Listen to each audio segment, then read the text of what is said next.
So I'm fascinated, and feel free to tell me to go play in traffic if it's none of my business, but how your deal with New Japan works, because you're on all kinds of TV, but you're very clearly handling some business aspects of this. Because, I mean, anytime I ask an American wrestler, how'd you get into New Japan, they say Rocky Romero. Like 10 times out of 10, they're like, that connection was made because Rocky Romero made it happen.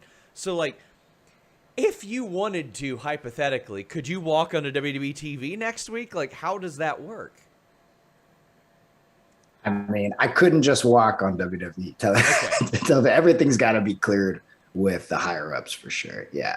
No. So, but yeah, I think that my goal coming out of the pandemic was to try to work with as many companies as possible and try to bring, like kind of be the goodwill ambassador of New Japan. And, that was like what I wanted to do in so many ways, because I wanted to open the doors for like our next generation. I wanted to, for the young lions and the LA Dojo guys, and, have places to send them when they go on excursion, whether it be Impact or AEW or MLW or wherever, or Rev Pro, in the UK with Andy Quillen, CMLL, whatever it is.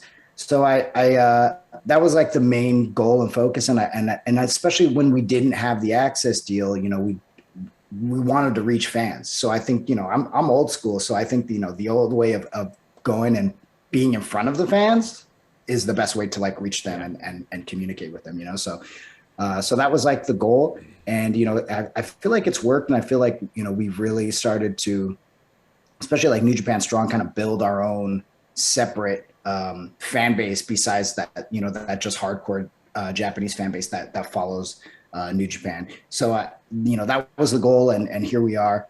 We've seen so many wrestlers, even like Starcast this weekend at the Ric Flair finale. We've got Yuya Uemura versus Ren Narita, which is like the prime example of the next generation wrestling each other, maybe for the last time that, that they'll wrestle each other, before, somebody goes back to Japan or, graduates even, to the next level or whatever. So I think it would be cool to have them represent New Japan on that show with so many eyes and so many different fans that probably wouldn't check out New Japan. Here they are because of that night. They're going to check out New Japan, and these guys are going to beat the hell out of each other. It's going to be awesome.